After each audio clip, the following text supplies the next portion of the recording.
Well, hello, that's me again. Today is February 25th, 2024. It is Tuesday, I believe. And what you see in the beginning, this short video, is the work of Russian drone operators in Kharkov area, in Kharkov Oblast. But this is the video, which in its own 17 seconds or so, gives you a clear understanding of why Russia doesn't fight the war but special military operation in Ukraine or whatever is left of it. And this is precisely the definition of the special military operation when you see civilians, Ukrainian civilians, these are not Russian civilians, these are Ukrainian civilians from the Kharkov Oblast who wave at Russian drone. They know it's not going to kill them. The Russians don't fight with civilians, like it is with the case with the NATO. They are really good at killing civilians. So Russians are just merely conducting their recon and then find the guy who hides with the truck and here's your, basically target, and they, eliminate it. And it's not a very huge, obviously, explosion. It is the cumulative charge on this drone, but the truck together, well, I don't think so the driver was there, but this is operation, because you do not want Russia to fight war, because it's going to be burning hell all over the place, and as you might expect, those civilian casualties will grow dramatically. In fact, they probably will grow exponentially. For now, Russians have been doing this with the soft gloves, so to speak, in order to preserve civilian lives. And you see yourself, many Ukrainians understand that. I mean, of course, except for the people in those propaganda media outlets in the West, and who basically consume all this excrement of regime propaganda and all kinds of, very, very nasty things which are financed by the US aid, or AID, if you wish.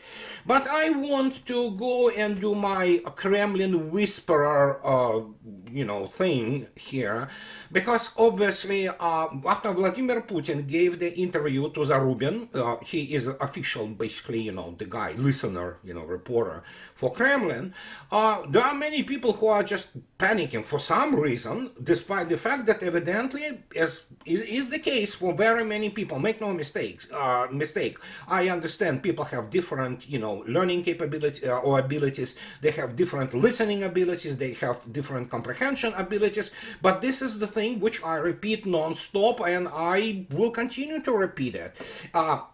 Russia, United States, and China are in the league of their own. They decide on their own how things gonna happen. The rest is, especially when we talk about Europeans, and humiliation which Mr. Macron experienced again with Mr. Trump. Obviously, he went to Washington, D.C. begging for American support.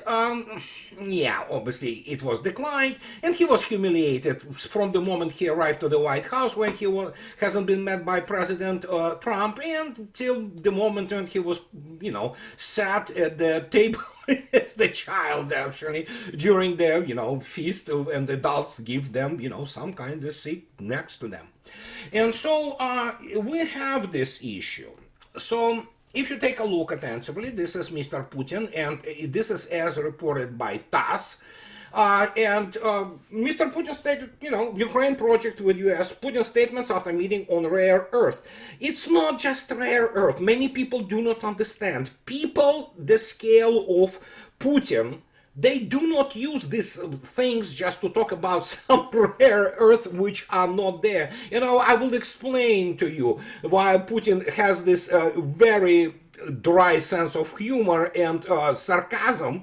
But he talks about that the head of state called the position of his counterpart Donald Trump regarding the current authorities in Kiev rational, and expressed the opinion that elections in Ukraine would help preserve its statehood. Many people went bananas, say, what's going to happen? Yeah, as we already spoke on many occasions, some kind of Ukraine could be preserved in the very, small, if you wish, borders. Nobody argues that Russians are completely erase the Ukrainian statehood. It's all about regime.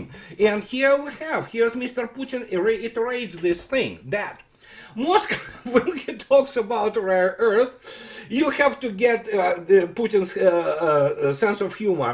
Moscow is ready to offer American and other foreign partners to participate in rare earth mining projects, including Donbass and Novorossiya. Okay, Novorossiya is a very interesting term here, but again, we already know that Donbass is Mr. Vasily Nebenzia, the Russia's permanent representative on the Security Council of the useless United Nations.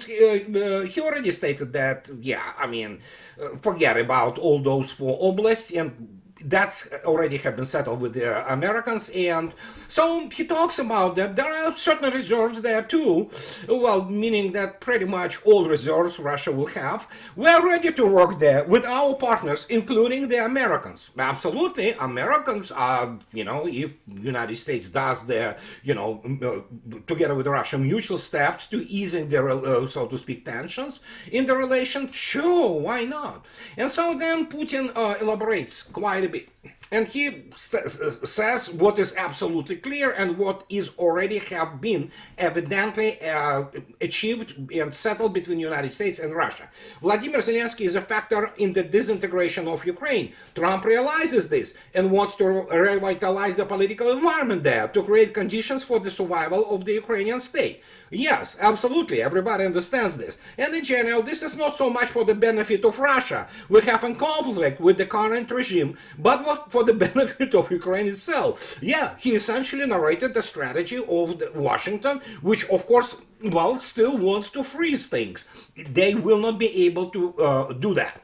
So, Russia is not against the preservation of Ukrainian statehood, but the country should not be used as a hostile bridgehead, so that it eventually becomes a friendly neighboring state. Although Russia would benefit from Vladimir Zelensky remaining in power, it is in the interest of Ukrainian statehood to bring to power people who enjoy the trust of Ukrainian people. So basically, here's your translation. Read attentively how it is stated. Vladimir Zelensky, while he's in power, Ukraine ceases to exist. Simple as that. If they want to preserve some kind of their statehood, whatever will be cut out for them and given to them to govern, whatever. Yeah, they already have this crowd of the, people trying to get into power there. But yeah, it's just complete mess there, and we're not talking about it. So, in BRICS, and that's what he talks about, BRICS, EU, and others. Russia respects the initiative of BRICS partners on Ukraine. I just talked to the Chinese president today. We also talked about this. Moscow is not against the EU participation in the Ukrainian settlement, but considers the position of other countries important, and we treat it with respect. And the current leaders of European countries are tied to the Kiev regime. And they have said and promised too much. And now it is very difficult or practically impossible for them to get out of the situation without losing face. I mean, cannot get any clearer than that. Europe is not going to be the part of the negotiation of whatever Russians and Americans decide to arrange. And Europe will be handed down the instructions on how to behave, and obviously they will in this sort of panic here, and you can go out, to the wider internet if you wish, and take a look at Mr. Whatever Merz, who is becoming the new chancellor of Germany, talking to the, young kids in the, basically elementary school. And he's talking about Russia and nuclear war and things of this nature, and he says that, yeah, we shouldn't allow Putin to, win. It's like, dude, are you normal?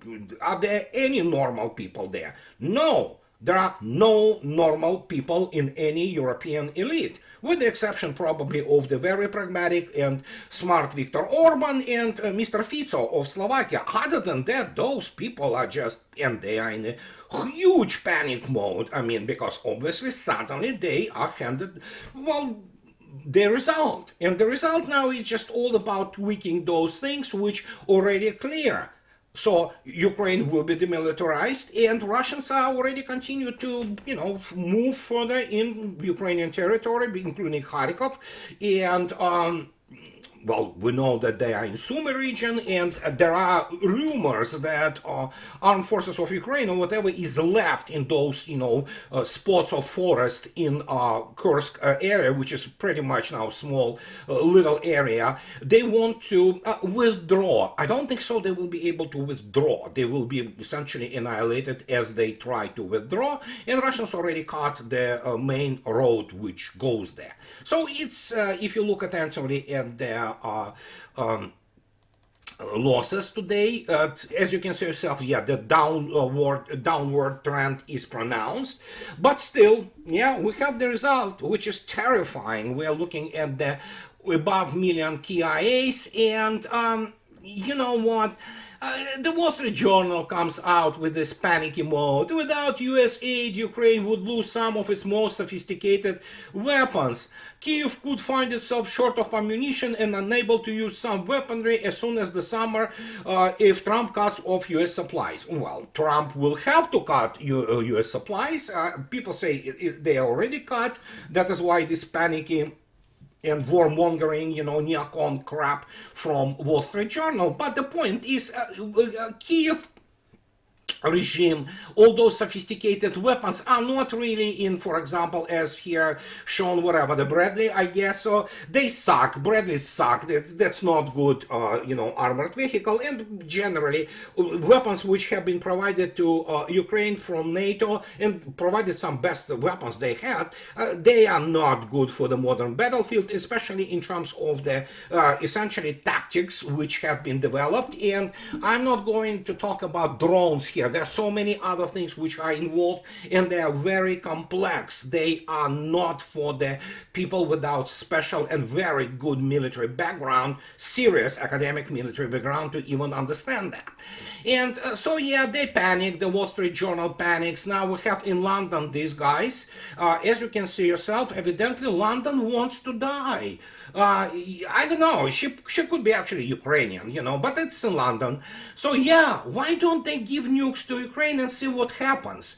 And yeah, this giving may result in, well, first physical annihilation of Ukraine as such, and of course those people who, for example, demand giving nukes to Ukraine. But she's stupid, obviously. She doesn't understand that nukes in and of themselves are not good. And yeah, delivery systems, I wonder what kind of delivery systems she has in mind. Will the United States provide the, SSBNs of the higher class with the Trident 2D5 missiles, or will it be France which provides them with their ballistic missiles? Because the rest of it is basically, well, nothing more but the essentially gravity bombs, or which mean free-falling bombs. Well, good luck penetrating Russian air defense. But still, this is the essentially the mood among all those not normal people, obviously. And we already have the first terrorist act against Russian embassy, consulate in Marseille. So it's in France. So, and those two guys who, well, you can see yourself, they just go in and, throw some chemical thing and explodes. You can see yourself the smoke, and they have been caught. French citizens. And you can see yourself, it's not some kind of, Islamic terrorist or something like that. No. These are French citizens. These are French. They are really good, as I already stated, fighting their women.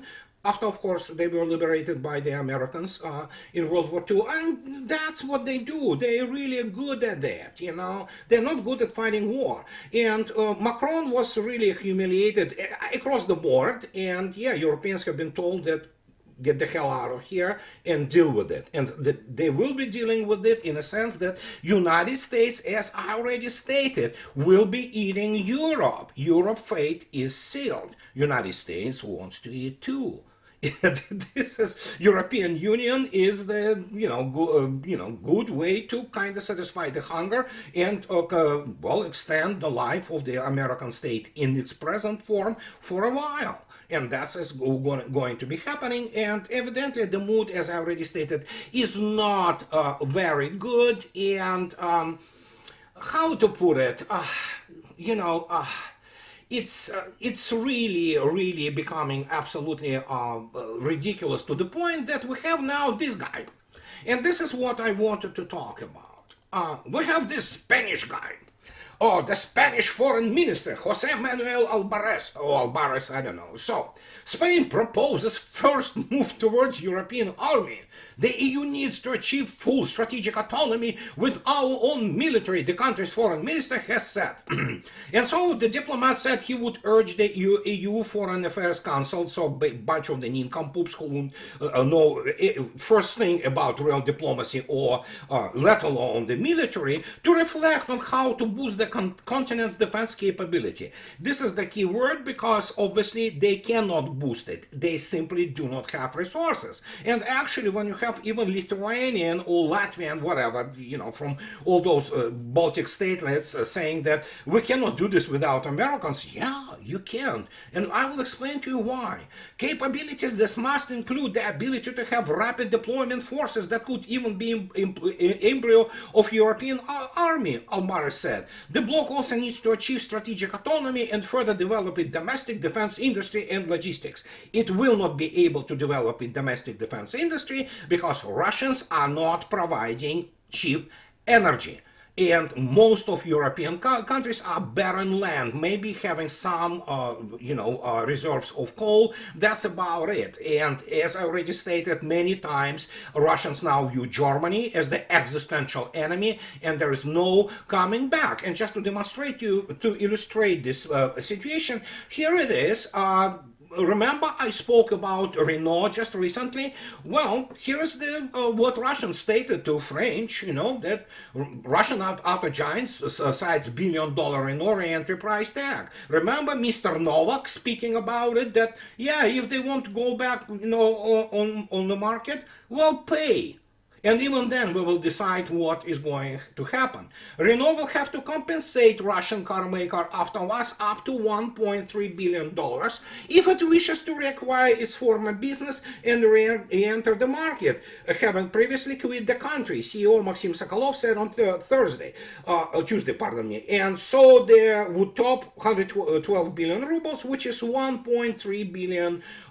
Yeah, you want to get your shares. They were not very large, but they were present, obviously. Yeah, there you go, 1.3 billion, and then Russians will decide what to do with you guys. So simple as that. But now, going back to this Spanish foreign minister, and why he doesn't understand what he is talking about. None of them understand that. Let's take a look at, for example, what Spain army or military represents out of itself.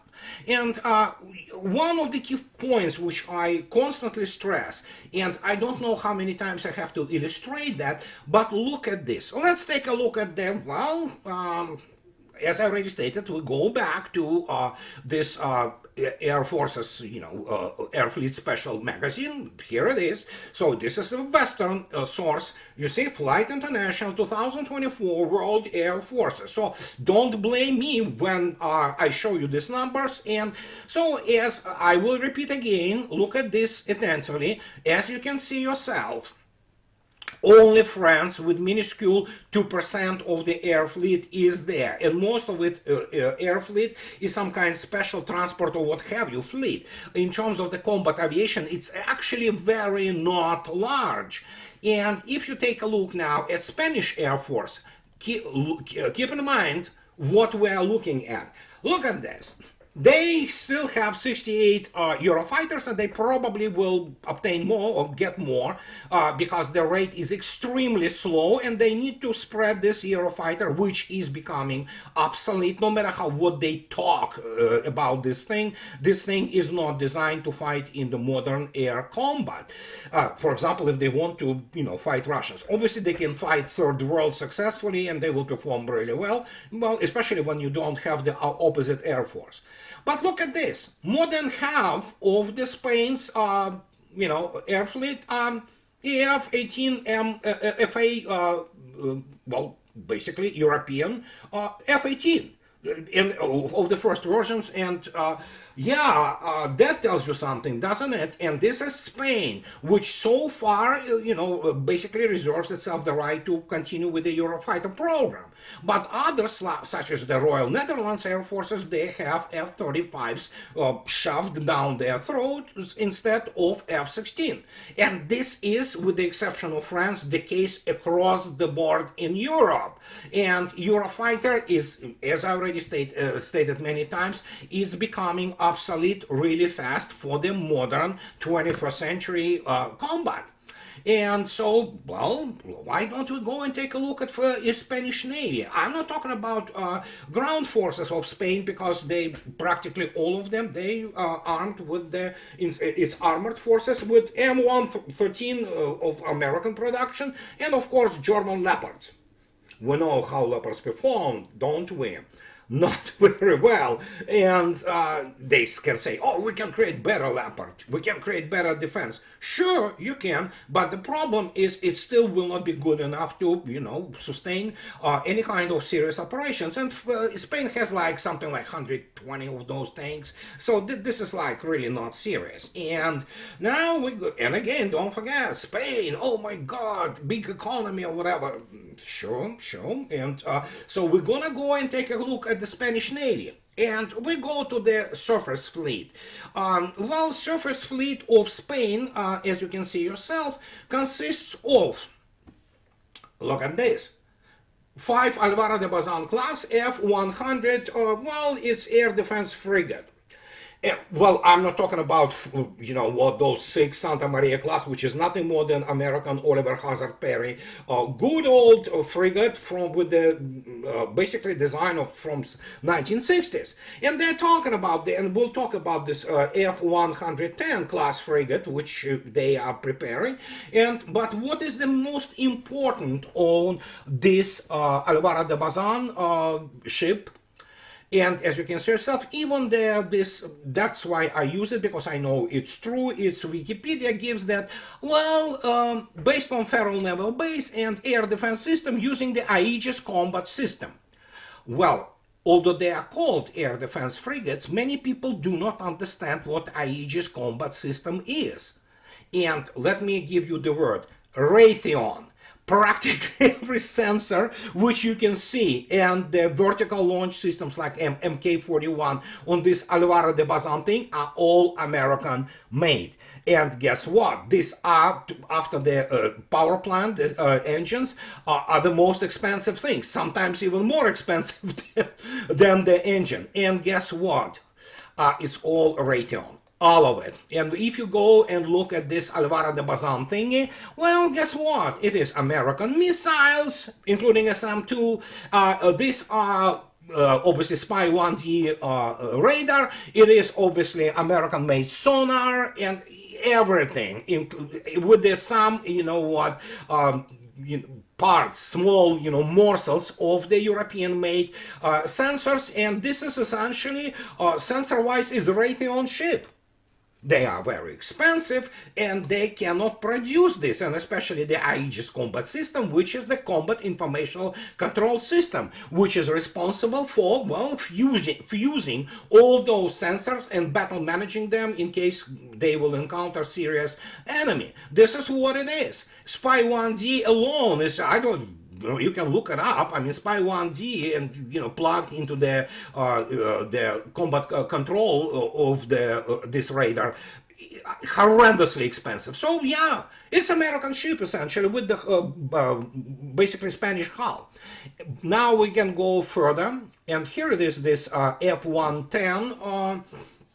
A frigate which they are building, and supposedly it will have to go and substitute this old Oliver Hazard Perry type frigates. As you can see yourself, again, helicopters, Black Hawk, or Sea Hawk, if you wish. And then when you begin to look at this extensively, again, so there are Lockheed Martin types, there's Raytheon types, you have the AN-SPG-62 illuminating radars for the air defense systems. missiles. You have harpoons, which are obsolete missiles in the sense that they're subsonic and they are really from the different era, and the United States still cannot develop any kind of serious, forget about supersonic anti-shipping missile.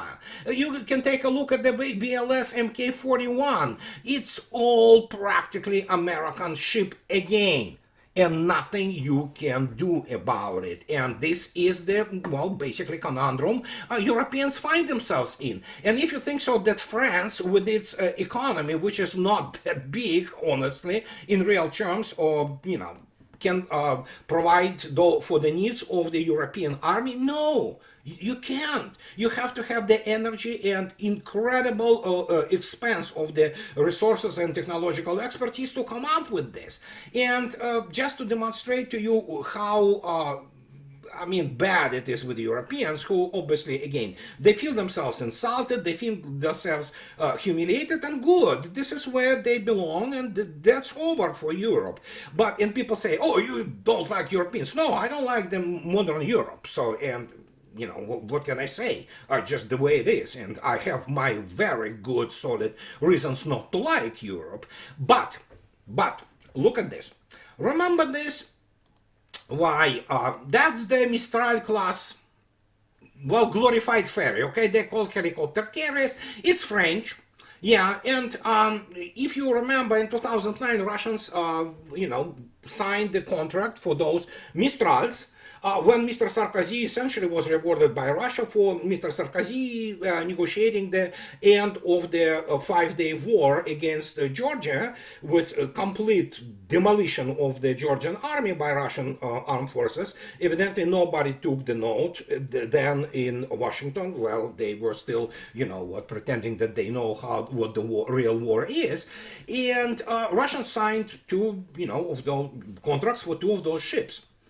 Of course, Mr. Hollande and socialist government, under different pretext, after those ships have been built, they basically refunded money and said, yeah, screw you, Russia, you're not getting it. Thank God. I remember when this happened, I exhaled. Good, they returned money, and these are useless ships in the real modern combat, except for if you go and begin to, club all kinds of the third world nations, which, for example, with French imperial aspirations, these are good ships to fight some kind of, Bedouins somewhere. But reality is they are nothing but, again, glorified ferries, and the only thing which Russians were really interested in, well, two actually, they were interested in the large block, integration of the hulls, and the FAILS combat information control system, which was from mid-2000s, and the French said that, oh yeah, we'll provide that. Obviously, United States, people like, John McCain also were pressing there. They found those, chihuahuas from Socialist Party, who, just basically, as always, surrendered, and thank God. But since then things changed so dramatically that Russians have their own very advanced combat information control systems, which are capable of conducting combat controlling their practically strategic operations of the naval forces all around the globe and things of this nature. And again, this was more than 15 years ago. This whole scandal actually ended up in 2015, which already 10 years ago, by that time, everybody was like, please, France, please don't give it to us. And they didn't. Good. So, and that gave also the very good talking points to Russians, to speak about that they lie and cheat, which they do. This is what happens. And now, when you have this situation and you look attentively at European capabilities, Jeffrey Sachs may be, when he was talking to European Parliament 6 days ago, I think, and you can find this video, when he talks about, guys, you are $20 billion economy, talking about European Union. No, they are not $20 billion economy. All those numbers are fiction. by international monetary funds and by Wall Street. Reality of the European economy is that they are very fragile. They still have their some sectors, such as, for example, they can do joint project like CERN, build this huge CERN, then they throw the Russian specialists and Russian scientists from there who actually contributed tremendously in creation of this thing, because Russians have the extraordinary expertise in creating those accelerators. But yeah, that they can do. They can do Airbus. But that's pretty much it. In military terms, you cannot develop your defense industry when you are lagging behind. 2 generations, at least, in the weaponry and combat, which is called C4ISR. They are impotent militarily, especially when you consider the fact that those are different countries. And guess what? I hear all kinds of European patriots or EU patriots. We are the biggest producer of the finished goods. No, you are not. China is. China dwarfs Europe in this respect. And so when you look at it, Russia dwarfs Germany and France and Italy actually combined with Russian economy. But you cannot prove this to people that think that somehow Europe has a past now when it was designed. The fate is sealed by none other than Mr. Trump. Russians just having popcorn and having the kick out of it, and Schadenfreude, of course. And Europe will die. It will die as it is today. Well, it's already pretty much dead man walking. So once NATO disintegrates and EU disintegrates, what happens? Well, they already, like Renault, they will go back to Russia and say, hey, can we get to your market? There will be very many declines on those applications, and rightly so. And as I already stated, finally Russians recognized as a society, Europe is existential enemy of Russia and Russian people. And that's how it will go, including the whatever will be the final document, which doesn't mean that it will go in power or will be enforced immediately, together with the fact that obviously Trump and his administration have to have a lot of work, just basically, doing this, horrendous labor of cleaning up all those national security, agencies, not NSA, just CIA and things like that. The fact that we have Kash Patel and other people like Radcliffe in place doesn't mean that overnight everything changes. No, those entrenched bureaucracies, those corrupted people, they are there still, and it will take a lot of work and a lot of effort to clean it up, and finally for White House, which still is not there yet, to get the full clear picture of what has transpired. And this is what I wanted to tell you guys today. And as always, those who like what I do, please subscribe to my channel. And those who can afford, please support me on the Patreon and buy me a coffee or 2 or 5. And, well, have the nice rest of the week, and I'll talk to you later, guys. Bye-bye.